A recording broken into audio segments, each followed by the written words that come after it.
kejuaraan atau perlombaan, gitu ya, ini yang jalur prestasi. Kemudian ada jalur zonasi. Jalur zonasi ini masuk juga ke dalam anak-anak yang disabilitas.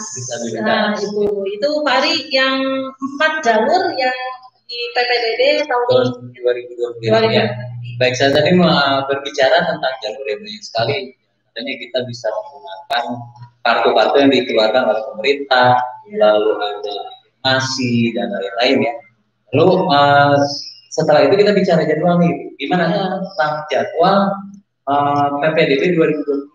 Oh ya, jadwal. Ini mengenai jadwalnya, mohon maaf ini kepada Bapak Ibu operator yang di SFM, ini harus sangat diperhatikan ya. Karena jadwal ini terkait dengan sistem yang ada di distrik Jabar. Ketika misalnya jadwal ini tidak kita disiplin dengan jadwal ini, maka kita akan ketinggalan dan kasihan para pendaftarnya. Ya, seperti misalnya nih, kegiatan penguploadan raport, nilai raport ini sudah berjalan dari mulai tanggal 13 sampai 30 Mei 2020. Berarti sekarang tanggal berapa Pak ya? Tanggal 29, berarti 2 hari lagi ya. Besok berarti hari terakhir. Itu adalah upload nilai raport. Kemudian dilanjutkan tanggal 1 sampai tanggal 5 ya, tanggal 5 Juni itu adalah penguploadan dokumen-dokumen khusus, begitu, dokumen-dokumen khusus itu. Nah, ini mungkin ya tadi ya, prestasi. Ya, dokumen khusus itu adalah misalnya yang mengambil jalur afirmasi, berarti itu kartu-kartu. Ya. Kartu ya KIP, KIS, kartu sembako, ya kartu prasejahtera, itu harus diupload. Kemudian yang misalnya mengambil prestasi berarti misalnya sertifikat perlombaan atau berupa videonya. Kalau yang mengambil misalnya jalur perpindahan orang tua berarti harus mengupload surat perpindahan orang tua yang ditandatangani oleh dinas. Ya begitu. Itu harus organisasi terkait seperti itu. Terus itu di tanggal 1 sampai 5 Juni. Nah itu harus betul-betul diperhatikan karena kenapa harus diperhatikan? Karena khawatir sistem itu akan terkunci ketika melewati tanggal itu, begitu seperti itu ya. Ya. Ada lagi Bu? Ya. Mengenai mungkin ini nih, yang raport ya, ini jalur raport. Ini kita kan ada 2 rumus yang menggunakan rumus kalibrasi. Ya, kita SMA Negeri 1 Cibubur ini menggunakan rumus kalibrasi B. Ini rumus kalibrasi B ini adalah memperhitungkan rata-rata nilai 7 mata pelajaran ditambah dengan rata-rata nilai N selama 3 tahun. Ya. Nah, misalnya ini mungkin ada pertanyaan nih, kan ke 7 mata pelajaran itu apa saja? Ya, ada PAI, IPS, IPA, matematika, begitu kan ya. Nah, yang jadi pertanyaan biasanya MTS. Kan PAI banyak. PAI kan banyak, itu ada akhlak, ada akidah, ada sejarah, nah bagaimana? Itu dirata-ratakan dulu, baru dimasukkan ke nilai PAI. Oh, nilai PAI masuknya ya. Kalau SM, MTS ya. MTS gitu. Biasanya kemarin pertanyaan-pertanyaan itu dari para pendaftar seperti itu ya. Jadi mengupload nilai PAI yang berasal dari nilai-nilai agama di MTS itu yang dirata-ratakan. Seperti itu. Nah, lalu kan tadi sudah dijelaskan oleh Ibu Am tentang jalur, tentang jadwal juga sudah ya, dasar hukum dan lain-lain. Sekarang syarat-syaratnya apa saja sih Bu kalau ingin mendaftar ke SMA ini? Ya. Ini mohon maaf Pak, tadi sebelum ke syarat-syaratnya, mungkin ada yang terlewat nih. Tadi jadwal ini dulu ya, jadwal untuk pendaftaran yang melalui jalur afirmasi, perpindahan orang tua dan prestasi. Ini pendaftarannya itu dimulai tanggal 8 sampai 12 Juni. 8 sampai 12 Juni 2020. Nah, itu harus diingat. Itu waktunya itu 8 sampai 12 Juni. Ya, karena kita pendaftaran ini ada 2 tahap. Ya, 2 tahap. Nah, kemudian kalau tahap kedua yang melalui jalur zonasi itu dimulai tanggal 25 Juni sampai 1 Juli. Gitu ya. Nah, untuk tahap yang ke-1 ini kan sebentar lagi ya kita akan laksanakan. kemungkinan ini karena dalam kondisi COVID masa pandemi, kemungkinan ini masih betul-betul dalam daring, dalam daring. Tapi kalau untuk jadwal tahap kedua, ini kemungkinan begitu ya sudah daring, sudah tidak lagi daring. Tapi masih bicara kemungkinan nanti kemungkinan dari juknis itu kan terus berubah. Kemarin juga juknis itu ada perubahan ini, termasuk misalnya harus terdaftar dalam satu jalur itu berapa SMA, itu ada perubahan juga, ada perubahan juga. Ya mungkin ini juga nanti terkait dengan pendaftaran zonasi, kemudian juga termasuk pendaftaran ulang, mungkin juga akan terus berubah gitu. Karena kita tinggal nunggu aja ya, tinggal nunggu juknis aja dari distrik. Ini sekali lagi pokoknya tanggal itu harus diperhatikan ya, karena sistem itu khawatir dikunci gitu. Dikunci ya, setelah lewat tanggalnya kita tidak bisa. Nah, kemudian juga mengenai daftar ulang juga ini untuk misalnya tahapan 1 kan daftar ulang itu tanggal 23 sampai 24 Juni. Jadi dari tanggal 12 itu ada waktu 23 24 Juni. Nah, senggang waktu itu bukan untuk santai-santai. Panitia di SMA bekerja di situ mulai. Ada tahapan verifikasi, kemudian ada rapat dewan guru. Kan harus dirapatkan dulu dengan dewan guru yang ada di SMA. Misalnya kita menerima di jalur donasi, di jalur afirmasi ini misalnya sekian persen. Itu harus dirapatkan dulu, persetujuan dulu. Kemudian juga kita nanti koordinasi dengan KCD, baru ada pengumumannya itu tanggal 22 Juni lewat website kita, gitu kan ya. Nah, baru daftar ulang 23 sampai 24 Juni. Nah, ini ingat, daftar ulang pun harus diperhatikan, harus daftar ulang. Harus daftar ulang. Kalau misal tidak daftar ulang di waktu yang sudah ditentukan, dianggap mengundurkan diri. Oh, gitu ya. Berarti hanya selama 1 hari. Berarti 23, 24 itu daftar ulang. Tapi ini sekali lagi, mudah-mudahan kondisi COVID itu sudah reda, ini kan mudah ya. Nah, apa yang harus diperhatikan dalam daftar ulang? Apa yang harus dibawa? Yang pertama adalah bukti pendaftaran yang diprint. Kemudian yang kedua adalah bukti diterima yang sudah diprint out. Kemudian yang ketiga membawa fotokopi persyaratan-persyaratan dengan aslinya.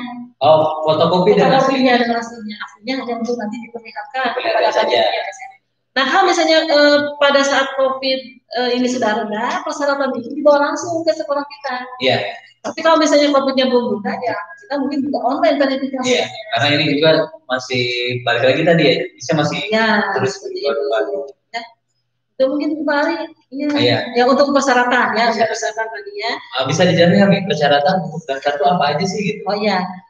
Persyaratan, ada persyaratan umum, ada persyaratan khusus ya. Kalau persyaratan umum berarti semua yang mengambil jalur itu harus menyertakan berkasnya. Yang pertama adalah ijazah. Oh, ijazah mungkin kan belum keluar, berarti bisa surat lulusan. Ya, kalau misalnya yang yang paket B berarti ijazah paket B. Kemudian akte kelahiran. Kemudian kartu keluarga. Nah, kartu keluarga itu yang domisilinya 1 tahun, berdomisili 1 tahun. Tidak, kalau tahun dulu kan 6 bulan, sekarang 1 tahun. Baru 1 tahun gitu. Berarti kakak itu tahun 2019 lalu. Minimalnya 1 tahun. Kemudian termasuk akte kelahiran. Akte kelahiran berarti kan di situ melihat umur ya, jadi maksimal 21 tahun. Oh, berarti untuk yang lulusan SMP tahun lalu misalkan belum sempat daftar atau terkendala yang hal-hal yang lain, di tahun ini bisa mendaftar. Bisa mendaftar, tapi maksimal 21 tahun di Juli. Pada awal penerimaan sekolah. Kemudian buku rapor tuh syarat umumnya. Kemudian surat tanggung jawab mutlak orang tua yang nanti ada di itu ya, di sistem itu. Kemudian ada syarat khusus. Syarat khususnya yaitu kalau misalnya yang mengambil jalur afirmasi berarti harus membawa dokumen tadi, kartu KIS atau KIP, tidak harus semuanya. Ini ya, mohon ini jadi tidak disalah artikan. Kan waktu itu pernah saya itu ya di WA, bukan saya punya cuma KIP, maksudnya gini, KIP atau KIS atau PKH atau ini ada tambahan lain yang jenis kemarin. Kalau misalnya mereka tidak punya itu, ada namanya itu data terpadu kerawanan sosial yang dikeluarkan oleh dinas sosial. Oh, berarti jadi nanti ke dinsos ya? Iya, link ya tuh seperti itu ada. Ada juga sekarang kartu sembako murah. Gitu. Kartu sembako ya murah. itu bisa disertakan untuk jalur afirmasi dan itu harus di-upload nanti. Kemudian ada surat keterangan domisili RT RW. Nah ini khusus bagi ini surat domisili, berarti kan? Ya. Surat domisili ini digunakan bagi pendaftar yang tadi yang apa tuh dalam kondisi apa namanya ada bencana. Ada bencana. Seperti misalnya daerah Bogor kan pernah ya dari Jonggol, itu kan? Oh, iya. Mungkin juga kehilangan kakak segala macam, nah itu bisa membuat surat domisili seperti itu. Seperti bencana mungkin longsor kemarin di ya seperti itu bisa disertakan surat domisili. Kemudian surat tugas orang tua bagi yang memilih jalur perpindahan orang tua. Kemudian piagam atau sertifikat atau dokumentasi berupa foto atau video yang menggunakan jalur prestasi. Itu mungkin nanti diupload di sistem PPDB ya. Nah ini kalau misalnya pada saat nanti daftar ulang, itu harus dibawa ya, semua persyaratannya harus dibawa. Sekali lagi kalau COVID-nya rendah, persyaratan ini dibawa, termasuk piagam juga harus dilegalisir. Tapi kalau misalnya COVID-nya belum rendah, tidak usah dilegalisir ya piagam. Dan ini piagam ini juga syaratnya harus maksimal 3 tahun. Maksimal minimal 6 bulan. Oh iya. Jadi selama SMP aja atau MTS aja. Jadi selama kejuaraan itu misal baru 3 bulan itu belum berlaku. Belum berlaku. Misalnya pengembangannya di bulan April belum berlaku. Jadi minimal 6 bulan. 6 bulan. Kemudian ini ada tambahan nih, yang untuk prestasi non akademik apa saja nih Cijeruk? Menerima apa saja? Oh iya, ini penting nih. Ini penting. Karena tidak semua prestasi atau kejuaraan atau perlombaan ini kita terima. Ya, tidak semua diakomodir. Ya, kenapa pertimbangannya? Misalnya begini, ada pendaftar dari SMP itu punya prestasi panahan. Juara misalnya nasional. Juara nasional misalnya. Kita sepertinya tidak bisa mengakomodir dengan jalur prestasi itu karena kita tidak punya sarananya ya seperti itu. Jadi kita akan mengakomodir prestasi atau kejuaraan yang ada sarana dan ada kegiatan ekskul atau mungkin komunitas yang ada kita. Nah, seperti apa? Ini yang sudah disebut oleh kita nih berdasarkan pos PPDB kita. Itu dari prestasi yang disetujui oleh Kemendikbud seperti misalnya OSN, juara OSN, yaitu seperti itu ya, yaitu lomba cipta puisi, kan itu sangat-sangat diakomodir oleh kita. Kemudian yang non Kemendikbud, kepramukaan, PMR, kemudian olahraga, kita berdasarkan ketentuan kita akan menerima atlet taekwondo karena kita sangat ini ya dengan taekwondo di SMP. Dan juga olahraga futsal kita Cijeruk sudah mulai berkembang nih. Kita akan menerima prestasi futsal ya. Kemudian Hafiz kita, karena kita ada kegiatan Hafiz di SMA Cijeruk ini sudah berjalan 1 tahun. Jadi kalau misalnya para pendaftar yang memiliki prestasi Hafiz minimalnya 3 juz, minimal 3 juz, setingkat dengan prestasi kabupaten. Ya, itu kita akan menerima alhamdulillah gitu ya. Tahun kemarin sih ada alhamdulillah. Seperti itu Pak Ari, syarat umum dan syarat khusus. Ya, baik. Mungkin masih akan banyak pertanyaan yang muncul tentang hal yang tadi dipaparkan. Jadi yang perlu diperhatikan untuk pendaftaran hari ini adalah pertama adalah tanggalnya. Tanggal pendaftaran itu jangan sampai terlewat gitu. Karena kalau terlewat, kita kan bermain di sistem ya, menggunakan sistem di Jawa Barat. Karena sistem itu kalau sudah tertutup ya sudah gitu. Nah, yang kedua itu juknis ini akan terus apa namanya? Ada perubahan, ada tambahan atau perubahan lain.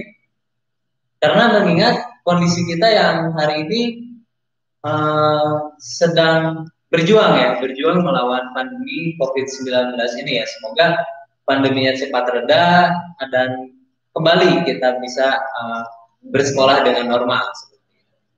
Nah, lalu apa lagi ya? Untuk kartu-kartu. Nah, untuk kartu-kartu ini tidak mesti semua, ya, tidak mesti semua.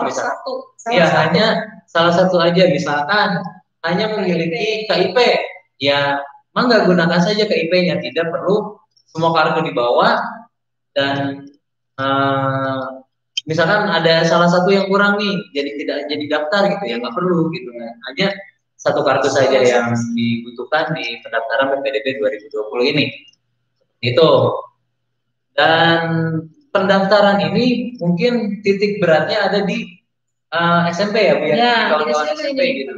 Ya, karena ujung tombak PPDB hari ini adalah SMP. Jadi segala sesuatunya, berkas dan lain-lain itu akan masuk ke SMP terlebih dahulu sebelum ke SMA. Nah, gimana caranya? Pertama, pendaftar bisa mendaftar secara itu ya.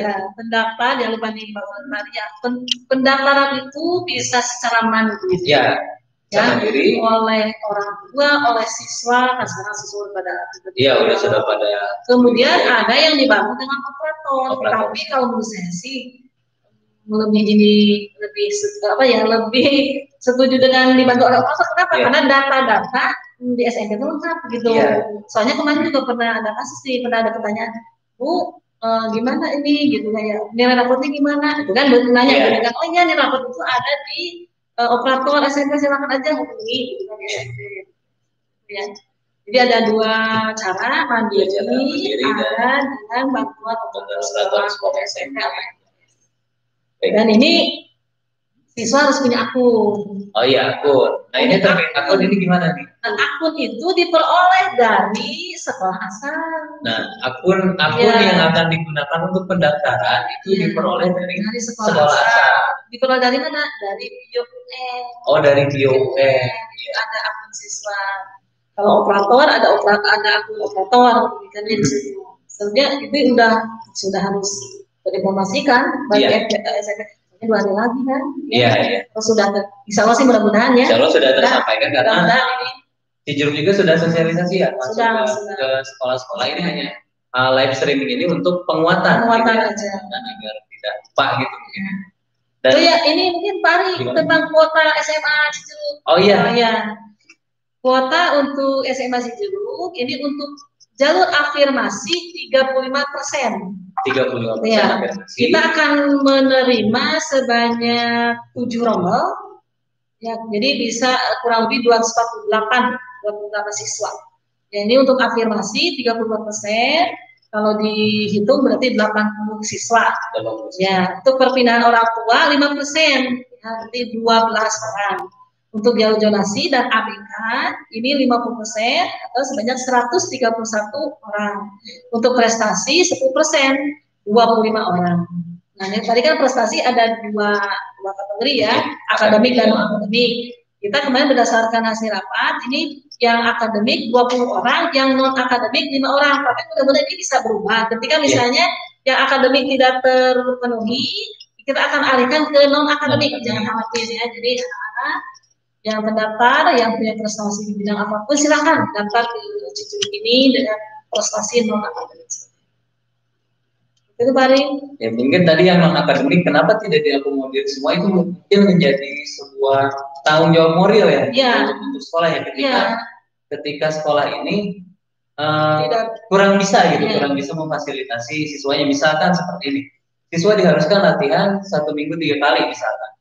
Nah, sekolah mungkin ada beberapa kan yang harus dipertanggungjawabkan di sekolah juga ya, misalkan seperti belajarnya dan biaya dan lain-lain. Mungkin sekolah mempertimbangkan hal itu untuk beberapa prestasi non akademik di bidang olahraga ya atau yang lainnya. Cijeruk hanya menerima futsal, lalu taekwondo dan hafiz dan lain-lain gitu ya. Karena kalau memang prestasinya di bidang taekwondo, kita sudah memiliki pelatih yang memang sangat mumpuni ya Bu ya. dan sudah berprestasi di sampai nasional. Nasional ya, alhamdulillah seperti Kemenpora, Demikian juga itu mungkin pusat sudah mulai kita mau kembangkan kan. Ya. Sebenarnya kalau dilihat dari apa ya minat anak ya anak itu pusat itu luar biasa. Luar biasa. Iya. Kemudian juga ini tambahan Fahri yang untuk ketika misalnya pendapat tidak diterima di jalur afirmasi, di jalur prestasi, di jalur perpindahan, misalnya itu bisa kita alihkan ke jalur zonasi. Oh iya, jadi daftarnya 2 kali, daftar ke zonasi. Ini kan cukup banyak ya jalur zonasi. Jalur zonasi itu paling besar Bu ya. Paling besar. 50% ya di kita ya. Ini juga ya 50%. Ini 5% kita, 131 orang. Kemudian juga yang memilih jalur zonasi tidak diterima ke pilihan ke-1, bisa dialihkan ke pilihan kedua, tapi dengan syarat masih dalam satu jalur satu zonasi. Zonasi kita itu Cijeruk, Cigombong, Caringin, Cisarua, Megamendung, Ciawi. Nah, seperti ya seperti misalnya anak SMP Caringin, misalnya pilihan ke-1 misalnya pilihan ke-1-nya SMA Caringin.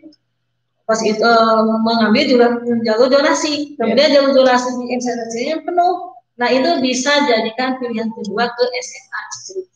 Dan itu berdasarkan pengalaman tahun kemarin ada beberapa yang seperti itu. Kita akan terima dengan jalur zonasi pilihan kedua. Berarti untuk yang tidak diterima di pilihan 1 jangan berkecil hati ya. Dimanapun sekolahnya ya. Dimanapun sekolahnya, karena masih ada pilihan kedua yang bisa mengakomodir kalian untuk bersekolah dan melanjutkan SMA. Dan itu saya baca di Juknis ya, apabila misalnya pahit-pahitnya nih gitu ya, siswa tidak diterima di berbagai jalur, sekolah akan menyalurkan ke sekolah swasta, di mana sekolah swasta itu yang yang dapat itu sudah dijamin lah, tenang gitu ya, ada bos di swasta juga, bebas lah. Karena kan kita informasi untuk SMA ini kan SPP gratis. Ya, tapi ini masih wacana ya. Ini mudah-mudahan. Ini juga kita untuk pendidikan Jawa Barat gitu ya. Daerah Cijeruk ya yang kita sampaikan pengalaman banyak dari keluarga yang mampu merasa keberatan untuk membayar SPP bulanan gitu. Dan kalau misalnya ada angin segar seperti ini bisa mengakomodir ya keluarga yang pendidikan adalah hak seluruh bangsa, seluruh anak ya, seluruh anak. Dan ini pendidikan ini sangat penting bagi kehidupan ke depan, gitu. Sangat penting pendidikan ini. Makanya kita Cijeruk ini sangat betul-betul suatu sangat perhatikan lah dengan masalah. Mungkin ada pertanyaan mungkin ya. Bagi Bapak Ibu yang ingin bertanya, maka dipersilakan untuk menanyakan di kolom komentar Facebook, Instagram ataupun YouTube, live komen YouTube kami. Ya. Nah, lanjut Bu untuk mungkin ada tambahan informasi lain gitu yang penting untuk operator SMP atau yang lain-lain gitu. Apa ya yang masih kurang ya? Udah jelas, tapi mungkin itu aja tentang zonasi. Zonasi itu menggunakan jarak radius dari tempat tinggal ke sekolah. Nah ini dengan menggunakan sistem teknologi informasi geolokasi. Jadi nggak bisa tidak menerka-nerka gitu ya. Ya betul-betul pasti. Biasanya nanti semakin dekat dengan jarak sekolah, kemungkinan besar kita akan ada di fitur Google Maps itu ya. Google Maps untuk pengisiannya juga langsung diisi di koordinat ya. Koordinat itu ya. Baik, seperti itu. Koordinat langsung diisikan di form isian di PPDB Jabar gitu untuk koordinat dan lain-lain. Baik, kami masih menunggu pertanyaan yang hadir.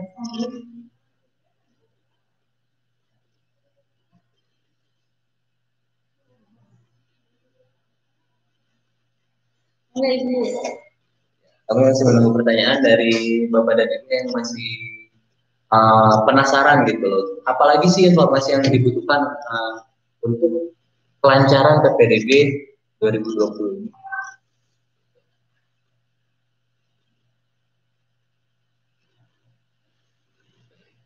Kita masih tunggu di kolom komentar Facebook atau live comment di YouTube.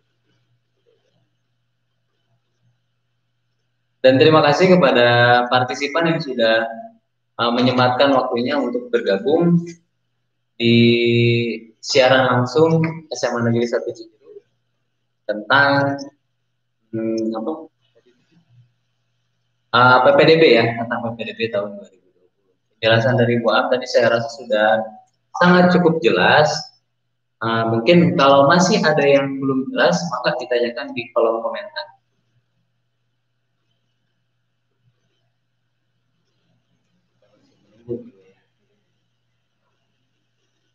Oh ya, mungkin sambil menunggu itu ya, Pak Ari, sambil menunggu. Nah, ini mengenai jalur perpindahan anak guru. Ya. Ternyata tidak hanya anak guru saja. Anak guru, sedang anak guru juga anak pengawas, anak tenaga kependidikan. Itu ya, jadi jangan hanya tidak saja. Tenaga kependidikan di TU ya, tata usaha ya. Kemudian juga berdasarkan hasil kesepakatan kita akan memprioritaskan dulu keluarga guru yang mengajar di Cijeruk. Yeah. Tapi kalau di sih sepertinya kalau ini hanya satu orang, tapi kan masih banyak tuh kesempatan yang seperti itu ya. Dan persyaratan anak guru berarti kan harus membawa surat tugas dari pimpinan yang disahkan oleh dinas pendidikan. Kemudian juga kalau yang memiliki sertifikat pendidik juga boleh disertakan sertifikat pendidik, tapi ini tidak menjadi persyaratan mutlak ya sertifikat pendidik. Yang mutlak itu hanya surat tugas ya, surat tugas dari sekolah ya. Jalur anak guru. Tata usaha, pengawas, dan lain-lain. Berpindah tugas. Dan juga Pak Ari ini untuk yang jalur disabilitas ya, anak-anak ABK ini dari Juknis yang baru kemarin itu ada perubahan yang tadinya kan 8 orang menerima dalam satu bukan dalam satu sekolah. Ini ada perubahan sebanyak 20%. 20%. Kita jadi wajib menerima sekolah itu dan menerima anak-anak yang bisa 20% berarti 20% dari 248. 248. Ya. Isi berdasarkan pengalaman ya. Kita sudah bisa mengakomodir. Ya bisa mengakomodir dan alhamdulillah tidak banyak. Ya. Itu yang tahun kemarin satu yang 3 tahun kemarinnya ada 3. Dan alhamdulillah bisa. Berarti sudah bisa ya? Ya sudah. Ya, dan alhamdulillah bisa. Mampu gitu. Ya, bisa melakukan pembelajaran dengan mereka bisa mengikuti pembelajaran ya, yang diajar. Terutama itu ya siswanya mampu mengikuti. Mengikuti ya. Dan terus ada perkembangan. Ya, baik, ini ada pertanyaan dari Bapak Dadang ya. Untuk jalur prestasi khusus pramuka, apakah bisa menggunakan sertifikat pramuka penggalang Garuda? Oh iya, sangat bisa Pak Dadang. Jadi untuk Garuda kita terima karena itu sebuah prestasi, Pak. Ya, jadi sertifikat penggalang Garuda itu bisa digunakan sebagai prestasi non akademik. Prestasi non akademik ya. Dan pramuka juga kita sudah punya berapa ya? 3 atau berapa? Yang sampai ke level Garuda. Garuda. Yang terakhir yang kemarin baru lulus 3 orang. 3 orang baru lulus. Sekarang itu yang itu ya. Mungkin yang pembina ya. Iya. Saya agak lupa, tapi luar biasa itu. Kita kepramukaan kita sangat berkembang, kemudian juga sangat kreatif, anak-anak kita juga bisa aktivitasnya bisa dirasakan oleh masyarakat sekitar kita. Berarti ini ya, pramuka sangat bisa berkembang gitu, apalagi yang sudah memiliki sertifikatnya penggalang Garuda ini akan lebih berkembang mungkin Bu ya di apa pembina dan seniornya yang mumpuni gitu ya. Dari fasilitas juga kita cukup mencukupi ya pramuka ya. Dan aktif kita ya. Dan aktif pramuka. Mungkin ada lagi pertanyaan dari Bapak dan Ibu, kami masih menunggu ya. Kalau masih menunggu di kolom komentar dan live chat YouTube. Dan mungkin ini Bu ya, titik beratnya dan jangan lupa memperhatikan protokol kesehatan ketika ingin mendaftar di SMP gitu ya. Dengan jalur apa tadi ya? Bantuan operator SMP ya. Dengan bantuan operator SMP diperhatikan protokol kesehatannya, bisa menggunakan masker kain, menggunakan hand sanitizer, atau mungkin jika menyediakan itu kotak cuci tangannya kita juga sudah menyediakan. Cijeruk insya Allah sudah siap. Dan hand sanitizer itu penggunaannya ketika urgent saja mungkin Bu ya, karena Ibu kan guru biologi nih yang pernah menjelaskan juga ke saya. Di tangan itu ada bakteri-bakteri yang berguna. Kalau terlalu sering nanti bakteri yang bermanfaatnya hilang.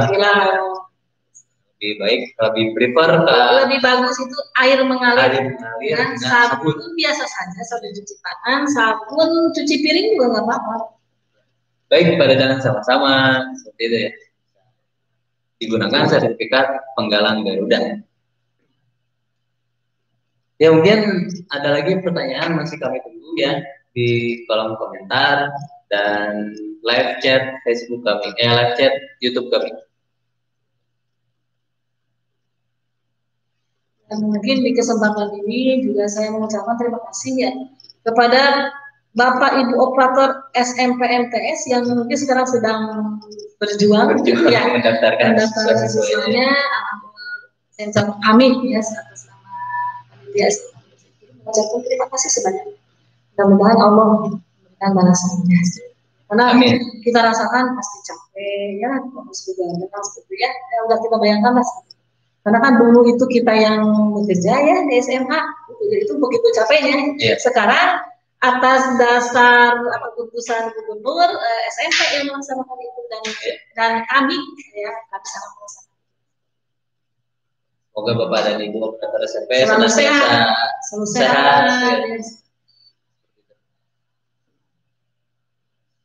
Baik, mungkin ada lagi.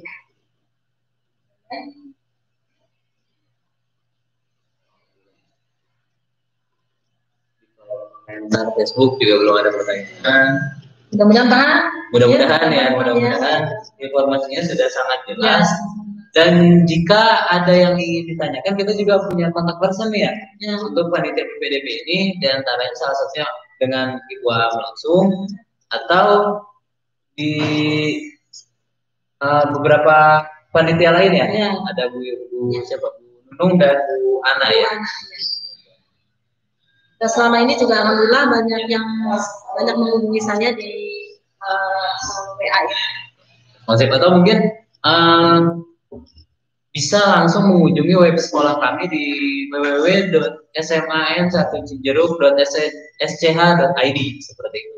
Nah di situ informasinya sudah cukup lengkap dan banyak informasi tentang PPDB dan kegiatan-kegiatan sekolah. Jika masih penasaran dengan profil sekolah SMA Negeri 1 Cijeruk, bisa dilihat di web.